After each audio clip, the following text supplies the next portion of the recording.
আর মানে কি এই নাসিরউদ্দিন পাটোয়ারিকে ধোলাই শুরু হয়েছে।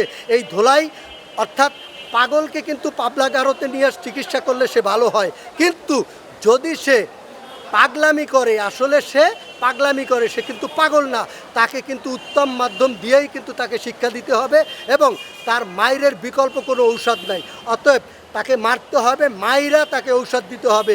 এছাড়া এই নাসিরউদ্দিন পাটোয়ারি এই বেয়াদবকে কোনোভাবে শিক্ষা দেওয়া যাবে না, তারে মাইরা নলিগিরা ছুটাই দিতে হবে। এই সাধারণ মাইরে হবে না।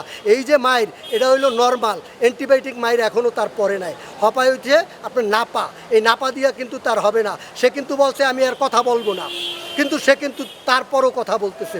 অতএব অ্যান্টিবায়োটিক দিতে হবে। অ্যান্টিবায়োটিক না দেওয়ার আগে তারপরে এই পাগলেরা ভালো হবে না। অতএব জুলাইয়ের রক্ত বিক্রি করে, জুলাইকে বিক্রি করে যারা হাজার হাজার কোটি কোটি টাকার মালিক হয়েছে, এই নাহিদ, এই সার্জিস, এই আসিফ, এরা ওয়েস্টার্ন হোটেলে নাস্তা খায়। এদের মতন ছেলেরা যারা হাইব্রিড 20 দিনের আন্দোলনে তারা 6 জন এমপি হয়েছে, তাদের মতন এই রক্ত চুরি করে, জুলাই যোদ্ধার রক্ত চুরি করে হাজার হাজার শহীদ হয়েছে, তাদের মা এনসিপির উপর যে হামলা হয়েছে, এই হামলার আসলে আমি তীব্র নিন্দা প্রতিবাদ জানাই। কিন্তু এই হামলা কিন্তু তাদের নিজেদের কারণেই হয়েছে। কারণ আমরা এই জুলাই বিপ্লবের পরেই দেখেছি যে বিএনপির বিরুদ্ধে এই নাসিরউদ্দিন পাটোয়ারি থেকে শুরু করে সার্জিদ এবং হাসনাত আবদুল্লাহরা, এরা যেভাবে পারছে এইভাবে বিষাদগার করছে, বিএনপিকে নিয়ে বাজে মন্তব্য, উস্কানি করে মন্তব্য এবং অনেক নেতাদের চরিত্র হনন, এমনকি মাননীয় প্রধানমন্ত্রীকে নিয়েও কিন্তু অশ্লীল এবং অমার্জনীয় কথা বলতে তারা ভ্রুক্ষেপ করে নাই। কাজেই এই যে তাদের উপর যে আক্রমণটা হয়েছে, এটা কিন্তু আসলে তাদের প্রাপ্যপদ। বর্তমানে কিন্তু আগে বিএনপি এমন একটা অবস্থানে ছিল যে বিএনপিকে যত নির্মমভাবে গালিগালাজ করা হয় না কেন, বিএনপি কিন্তু চুপ ছিল, কারণ পিরিয়ডটা ছিল নির্বাচনের আগে। কিন্তু আপনার ইলেকশন, বর্তমানে কিন্তু বিএনপি ক্ষমতায় আছে। এখন এই মুহূর্তে বিএনপির নেতাকর্মীরা কিন্তু ওই এনসিপির যে আক্রমণাত্মক কথাবার্তা, নেতাকর্মীদের চরিত্র হনন এবং নেতাকর্মীদেরকে নিয়ে বাজে মন্তব্য, এই বিষয়গুলো কিন্তু তাদের মনে গেঁথে আছে। যার ধরুন হবিগঞ্জে এই এনসিপি রোড মার্চে তারা কিন্তু স্থানীয় জনতা এবং বিএনপির নেতৃবৃন্দরা কিন্তু তাদেরকে ধরে উত্তম মাধ্যমে এবং এমন পিটা দিয়েছে যে আসলে সার্জিদ, হাসনাত এবং এই হাসনাত আবদুল্লাহ, নাসিরউদ্দিন পাটোয়ারি মনে জন্মের পরে এমন পিটা খায় নাই যে পিটা ওই দিনে হবিগঞ্জে খেয়েছে। কিন্তু আসলে যদিও এই যে তারা মার খেয়েছে, এটা কিন্তু তাদের অতিরঞ্জিত বচনের কারণে কিন্তু এই মারটা খেয়েছে। যদিও এটা আমি আসলে রাজনীতিবিদ হিসেবে আমি এটা প্রত্যাশা করি না। রাজনীতি হলো এমন যে পরস্পরের বিরুদ্ধে বক্তব্য দিবে, সেটা হজম করার ক্ষমতা থাকতে হবে। মারামারি রাজনীতিতে কোনো স্থান নাই এবং পরস্পরকে শ্রদ্ধা করার মাঝে কিন্তু রাজনীতির সৌন্দর্য প্রকাশ পায়। কিন্তু সবচেয়ে আশ্চর্যের বিষয় হলো যে যেই ছেলেটা চোখ উপড়ে ফেলেছে, একটি দুর্ঘটনা সারা জীবনের জন্য কান্না। এই ছেলেটি তার পরিবারের কিন্তু কী হবে একমাত্র উপার্জনকারী ব্যক্তি।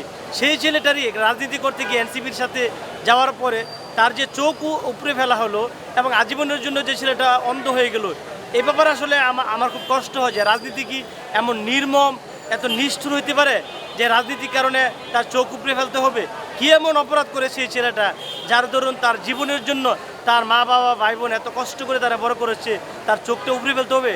এই নোংরা এবং এই শিষ্টাচার বিবর্জিত রাজনীতিকে আমি খুব ঘৃণা করি এবং আমার মনে হয় সরকারের পক্ষ থেকে এই যেই এনসিপির ছেলেটার চোখ চলে গেছে, সরকারের পক্ষ থেকে তার একটা উদ্যোগ নিয়ে এই ছেলেটার চোখের সবল অস্ত্রোপচারের জন্য সরকারকে সহযোগিতা করা উচিত বলে আমি মনে করি।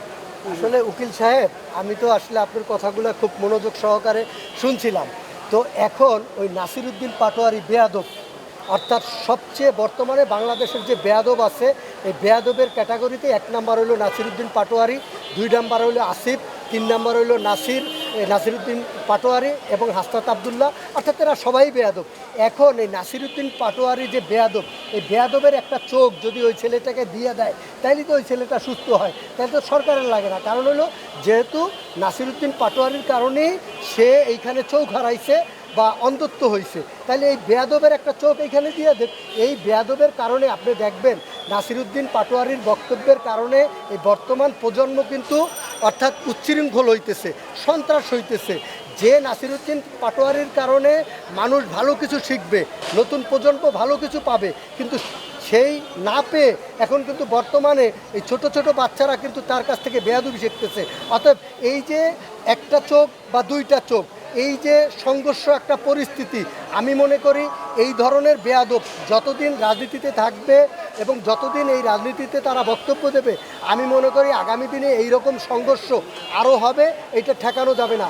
অতএব এই নাসিরউদ্দিন এবং হাসনাত আবদুল্লাহ, আসিফ এবং আক্তার এবং নাহিদ এদের মতন বেয়াদবকে আপনার দ্রুত এই রাজনীতি থেকে অর্থাৎ অপসারণ করতে হবে, নয়তো আপনার এই রাজনীতির মাঠে ভালো কোনো কিছু আশা করা যাবে না। আপনি আপনি আপনার বক্তব্য দিয়েছেন, কিন্তু আমার সামনে এসে আপনার ইন্টারফেয়ার করাটা ঠিক হয় নাই। কিন্তু যদিও মিডিয়া রানিং ছিল, আপনি এসে ইন্টারফেয়ার করেছেন, আমি বাধা দিইনি, কারণ বাধা দেওয়াটা কিন্তু এটা একটা শিষ্টাচার আসে, এই কারণে আমি বাধা দিইনি। আপনার বক্তব্য আপনি বলতে পারেন, আপনি বলেছেন, আমি হজম করেছি, কিন্তু আপনারাও শোনার দরকার আছে, কারণ আমরা সবাই মানুষ, কোনো মানুষের ঊর্ধ্বে কেউ নাই। আর এই যে তার চোখটা হারিয়েছে, সে তো এনসিপির একটা কর্মী, বিরোধী দলের নেতা। এখন এই যে একটা সংঘর্ষ হয়েছে সরকার দলের সাথে এনসিপির, তখন এই ছেলেরা যে চোখ গিয়েছে, অবশ্যই এই দায়িত্ব কিন্তু সরকারের উপর বর্তা, কারণ আইনশৃঙ্খলা পরিস্থিতি স্বাভাবিক করার দায়িত্ব সরকারের, এবং সরকার কিন্তু তার প্রশাসন কাজ সরকারের। তো সরকারের দায়িত্ব আইনশৃঙ্খলা পরিস্থিতি স্বাভাবিক রাখার, সরকার সেখানে পরিস্থিতি নিয়ন্ত্রণ করতে ব্যর্থ হয়েছে। এই জন্য সরকারের উচিত এই চোখটা যে গেছে, এটা এই দায়িত্ব সরকারকে নেওয়া উচিত এবং সরকারকে নিতে হবে, কারণ রাজনীতি মানুষ করবে, আর রাজনীতি করার জন্যই তো কিন্তু আমাদের এই আন্দোলন, এই সংগ্রামে যা কিছু আছে। আর বিরোধী মতকে আপনার সহ্য করতে হবে, আপনি সহ্য না করে যদি হাতাহাতি করেন, এটার নাম তো রাজনীতি হলো না। আজকে আপনার ম্যান পাওয়ার বেশি, আপনি ক্ষমতা আছেন, আপনার নেতাকর্মী বেশি, এই কারণে তাদের নেতাকর্মী কম, তাদেরকে ধরে পিটাই দিবেন। আপনি একটা জিনিস বলেন তো, যেই ছেলেগুলো এনসিপি ছেলেদেরকে পিটাইছে, আসলে কি তারা কোনো মুরব্বী সিনিয়র কোনো নেতা ছিল? তার বেশিরভাগই তরুণ প্রজন্ম। আপনার কি এটা মনে হইতে পারে না যে 17 বছরের যে আওয়ামী লীগের ছাত্রলীগ যেসব ছেলেরা ছিল, হয়তো পোস্টদারি ছিল না, এই ছেলেগুলো এখন বিএনপির ভিতরে ঢুকেছে। বিএনপির ভিতরে ঢুকে তারা যদি অশৃঙ্খলতা করতেছে, তারা যে নোংরামি নৈরাজ্য করতেছে, এবং তারাই যে এই ছেলেদেরকে পিটাই নাই, এটার কি গ্যারান্টি আছে যে ছাত্রদলের নাম করে, বিএনপির নাম করে ছাত্রলীগ এই এনসিপি ছেলেদেরকে পিটাইছে, তাদের চোখ তুলে ফেলছে, এই যে তারা চোখ তুলে ফেলছে না, এটারই বা গ্যারান্টি কি? তাহলে রাজনীতি হওয়া উচিত সহনশীল। হ্যাঁ, নাসিরউদ্দিন পাটোয়ারি, অন্যান্য এনসিপি নেতৃবৃন্দ বক্তব্য অত্যন্ত অমার্জিত এবং বিভ্রান্তিকর, প্লাস হলো উত্তেজনাকর, আমি এটা কিন্তু স্বীকার করছি। যেমন এই যে মির্জা আব্বাসের মতো নেতা কিন্তু আজকে অসুস্থ, নাসিরউদ্দিন পাটোয়ারির এই অশ্রাব্য অশ্লীল বক্তব্যের কারণে তারা আসলে সিনিয়রদের সম্মান দিতে চায় না, সব মানুষের দেশের মানুষকে মূল্যায়ন করতে পারে না, যার ধরুন কিন্তু দেশের মানুষের তাদের প্রতি যে ভালোবাসার সমর্থন ছিল, সেটা কিন্তু দিন দিন নষ্ট হয়ে যাচ্ছে। কাজেই আমি আপনার সাথে এদিক দিয়ে সমর্থন, যে তাদের কথাবার্তা অত্যন্ত বেয়াদবিপূর্ণ এবং অমার্জনীয় কথাবার্তা, যে কথাবার্তার কারণে দেশবাসী তাদেরকে ঘৃণার চোখে দেখছে। দিনের দিন কিন্তু এনসিপি অন্তত জনশূন্য হয়ে যাচ্ছে তাদের এই রাজনীতি অ্যাক্টিভিটিসের কারণে। Actually they are not a mature. রাজনীতি কিন্তু সিনিয়রিটি একটা মারাত্মক ব্যাপার আছে। বিএনপির যেসব নেতারা রাজনীতি করেন, আপনি কিন্তু রাজনীতি কর্মী, আপনি দেখবেন এরা 20 বছর, 30 বছর, 40 বছর রাজনীতি করতে করতে তারা খুব অভিজ্ঞ এবং এক্সপার্ট হয়ে গেছে। তা রাজনীতিতে কিন্তু বয়স একটা মারাত্মক। এরা নতুন করে এক সুন্দর জুলাই বিপ্লবে সারা বাংলাদেশের ছাত্র জনতা এসে সম্পৃক্ত হয়েছে, আমরা ছিলাম, এই জন্য তারা শেখ হাসিনার পতন হয়েছে। এখন তারা যদি ওই আগের মতো মনে করে বড় বড় কথাবার্তা বলে, দেশবাসী সেটা কিন্তু সাদরে গ্রহণ করবে না। আরেকটা জিনিস উকিল সাহেব, আপনার সাথে আমি একমত হয়ে একটা কথা বলতে চাই। আপনি দেখবেন জামাতের আমির শফিক সাহেব একটা কথা বলেছেন, যে তাদেরকে মারামারি না করে তাদেরকে না মাইরা, অর্থাৎ কথা দিয়ে প্রতিবাদ করার জন্য। এখন এই যে বেয়াদব নাসিরউদ্দিন পাটোয়ারি এবং নাসিরউদ্দিন পাটোয়ারির তার সাথে সঙ্গীরা যারা আছে, অর্থাৎ নাহিদ থেকে শুরু করে যারা 36 দিনের আন্দোলনে ব্রয়লার মুরগা হাইব্রিড মুরগি, তারা অর্থাৎ 36 দিনও যারা আন্দোলন করে নাই, মাত্র 20 দিন আন্দোলন করছে, সেই আন্দোলনের ফল তারা কিন্তু 18 মাসের সরকারে 3 জন কিন্তু উপদেষ্টা হয়েছিল। তারপরে এখন বর্তমানে তারা কিন্তু এই জাতীয় নির্বাচনের পরে তারা কিন্তু 6 জন এমপি হয়েছে। অতএব এই যে 20 দিনের আন্দোলন, সেই 20 দিনের আন্দোলন কিভাবে আপনি দেখবেন, যেদিন আবু সাইদ বুক পেতে দিয়েছিল এবং সে গুলি খেয়ে রাজপথে মারা গেছে, সেই আবু সাইদ যেদিন মারা গেল, এই দিন থেকে কিন্তু রাজপথে অনেক মানুষ জীবন দিয়েছে, তারপর থেকে রাজপথ কিন্তু উত্তাল হয়েছে। সেই গণ অভ্যুত্থানের ফলে কিন্তু আজকে এই 24-এর এই বাংলাদেশ, সেইখানে এসে আপনি দেখবেন এই হাইব্রিড ব্রয়লার মুরগি, এই নাসিরউদ্দিন পাটোয়ারিরা এবং হাসনাত আবদুল্লাহ, এই নাহিদেরা তারা আজকে বর্তমানে রাজনীতি না শুধু বাংলাদেশে অস্থিরতা সৃষ্টি করতেছে জামাতের পিকশন নিয়ে। আপনি দেখবেন তাদের কিন্তু কোনো বক্তব্য নাই, নিজস্ব বক্তব্য নাই। সম্পূর্ণ জামাত যেভাবে তাদেরকে পিকশন দেওয়া হয়, জামাত যেভাবে বক্তব্য দিতে বলে সেইভাবেই তারা বক্তব্য দেয়। এখন এই জামাত গত 2 দিন আগে জামাতের আমির সে বলল যে বেয়াদবকে বেয়াদবিভাবে শিক্ষা দেন। তার মানে কি, আমার বাবা তো আমাকে বেয়াদবি শিখায় নাই, এখন যে আমাকে শালা বলবে তাকে কি আমি শালার পর শালা বলবো? এটা তো আসলে আমাদেরকে শিখায় নাই। তার মানে কি, এই নাসিরউদ্দিন পাটোয়ারিকে ধোলাই শুরু হয়েছে। এই ধোলাই অর্থাৎ পাগলকে কিন্তু পাবলাগারতে নিয়ে চিকিৎসা করলে সে ভালো হয়, কিন্তু যদি সে পাগলামি করে, আসলে সে পাগলামি করে, সে কিন্তু পাগল না, তাকে কিন্তু উত্তম মাধ্যম দিয়েই কিন্তু তাকে শিক্ষা দিতে হবে এবং তার মায়ের বিকল্প কোনো ঔষধ নাই। অতএব তাকে মারতে হবে, মাইরা তাকে ঔষধ দিতে হবে। এছাড়া এই নাসিরউদ্দিন পাটোয়ারি এই বেয়াদবকে কোনোভাবে শিক্ষা দেওয়া যাবে না, তারে মাইরা নলিগড়া ছুটাই দিতে হবে। এই সাধারণ মাইরে হবে না, এই যে মাইর এটা হইলো নর্মাল অ্যান্টিবায়োটিক মাইর, এখনও তার পরে নাই। হপায় হচ্ছে আপনার নাপা, এই নাপা দিয়া কিন্তু তার হবে না। সে কিন্তু বলছে আমি আর কথা বলবো না, কিন্তু সে কিন্তু তারপরও কথা বলতেছে। অতএব অ্যান্টিবায়োটিক দিতে হবে, অ্যান্টিবায়োটিক না দেওয়ার আগে তারপরে এই পাগলেরা ভালো হবে না। অতএব জুলাইয়ের রক্ত বিক্রি করে, জুলাইকে বিক্রি করে যারা হাজার হাজার কোটি কোটি টাকার মালিক হয়েছে, এই নাহিদ, এই সার্জিস, এই আসিফ, এরা ওয়েস্টার্ন হোটেলে নাস্তা খায়। এদের মতন ছেলেরা যারা হাইব্রিড 20 দিনের আন্দোলনে তারা 6 জন এমপি হয়েছে, তাদের মতন এই রক্ত চুরি করে, জুলাই যোদ্ধার রক্ত চুরি করে হাজার হাজার শহীদ হয়েছে, তাদের মা বোন এখনও রাস্তায় কাঁদতেছে, তাদের পাশে তারা নাই। অথচ তারা কিন্তু ভালো ভালো গাড়িতে চলে, ভালো ভালো ফ্ল্যাটে থাকে। এই ধরনের বেয়াদবদের শিক্ষা হবে আগামী দিন রাজপথে মায়ের ছাড়া তাদের ব্যাপারে আর কোনো কথা নাই ভাই। যত পারেন মারেন, মারতে হবে, না মারলে তাদের শিক্ষা হবে না। আপনার কথা শেষ ভাই, দয়া করে একটু আপনি থামেন। খুব আশ্চর্য যে আপনি একজন খুব ভদ্র মানুষ, আপনি যে এত ভালো বক্তৃত্ব জানেন, আপনি যে এত সুন্দর করে কথা বলেন। আসলে আমি খুব আশ্চর্য হয়েছি। কোর্টে এসে আপনার সাথে হঠাৎ করে দেখা, আমি কথা বলতেছিলাম, আপনি এসে ইন্টারফেয়ার করলেন। আর ইন্টারফেয়ার করে আপনি যে বক্তব্য দিচ্ছেন, সাংবাদিক সাহেব আপনার বক্তব্য গুরুত্ব সহকারে আপনার বক্তব্য নিচ্ছে। অবশ্যই আপনার কথার অত্যন্ত যুক্তি আছে, আপনি খুব মেধাভিত্তিক কথাবার্তা বলেন। তবে আমি যদি ভুল না করে থাকি, আমার ধারণা আপনি বিএনপি করেন, কারণ আপনার কথাগুলো বিএনপি কথাগুলোর সাথে আপনার কথা মিলে যায়। বিএনপি করতে পারেন, এখন সরকারি দল, আর বিএনপির তো লক্ষ লক্ষ সমর্থক আছে, বিএনপি করতে পারেন, এটা অস্বাভাবিক কিছু। কিন্তু আমি যে কথাটা বলছি কি, এটা আসলে খুব নিরপেক্ষ দৃষ্টিতে কথাটা বলছি যে নাসিরউদ্দিন পাটোয়ারি যত বেয়াদব হোক না কেন, সে একজন রাজনৈতিক নেতা এবং তার মানুষের গায়ে হাত তোলা যাবে না। গায়ে হাত তোলা কিন্তু ফৌজদারি অপরাধ। আপনাকে ডেফিনেটলি কেউ অপরাধ করেছে, আপনার আইন আছে, আদালত আছে, আপনি থানায় যান, তার বিরুদ্ধে মামলা করেন, আপনি তাকে আইনের আওতায় নিয়ে আসেন।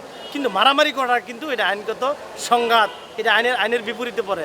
তো যাই হোক, আপনি একজন কোর্টে এসেছেন, আপনার হয়তো গুরুত্বপূর্ণ কাজে, আপনি যে গুরুত্বপূর্ণ কথা বলেছেন, যে জ্বালামি বক্তব্য দিয়েছেন, আপনার কথা শুনলে তো এখনই তাদেরকে পিঠে সরকার করে দেশ থেকে বের করে দেওয়ার কথা।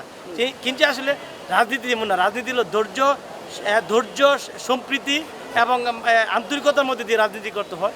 মানুষের ভুলভ্রান্তি থাকবেই, এবং নাসিরউদ্দিন পাটোয়ারিরা কিন্তু তারা আসলে বয়সে কিন্তু এত ম্যাচিউরড হয় নাই, এই জন্য তারা হয়তো মন যা চায় তা বলে ফেলে। আর জুলাই বিপ্লবের পরে আসলে তারা যা চাইছিল তাই হয়েছে, তো এখন আসলে তারা নিজেকে কন্ট্রোল করা কঠিন হয়ে যায়, ক্ষমতা তাদের নাই, ইচ্ছা করলে কিছু পারে না, জনগণ তাদের কথা শুনতেছে না, মিলে কিন্তু তারা আসলে মেন্টালি খুব আপসেটি। এই জন্য এইসব কথাবার্তা বলে এগুলো কিন্তু বুঝে নিতে হবে, এগুলো একটা সাইকোলজিক্যাল ম্যাটার, এবং এগুলো খুব চিন্তা ভাবনা করে কথাগুলো বলতে হয়।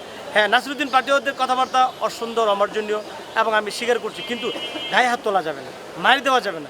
আমার এই ভদ্রলোক যেভাবে বললো যে না পায় অ্যান্টিবায়োটিক, মানে তাকে মেরে হাত পা ঘুরে নলি ছড়িয়ে দিতে হবে, এটা আসলে বিএনপি নেতৃবৃন্দের কথা, কারণ তাদেরও তো দোষ নাই, কেন তাদের সিনিয়র নেতাদেরকে নিয়ে নাসিরউদ্দিন পাটোয়ারিরা এই ধরনের মন করা বক্তব্য দেয়। তাহলে এরা যারা দীর্ঘদিন 17 বছর বিএনপি রাজনীতি করেছে, কারণ তারা তো স্বাভাবিক এগুলো শুনলে তাদের মাথা খারাপ হয়ে যাচ্ছে। ব্যাপার কি, আমরা ক্ষমতায় আছি, আমাদের নেতারা নিয়ে এই নাসিরউদ্দিন পাটোয়ারির কথা বলে আর পিঠে নলি ছুড়ে তো, এটা কিন্তু বিএনপির তৃণমূলের নেতৃবৃন্দের কথা হইতে পারে, কিন্তু না, আমরা যারা রাজনীতি করি, আমরা যারা আইনজীবী, আমরা বুঝি যে না, রাজনীতিতে মারামারির কোনো সুযোগ নেই।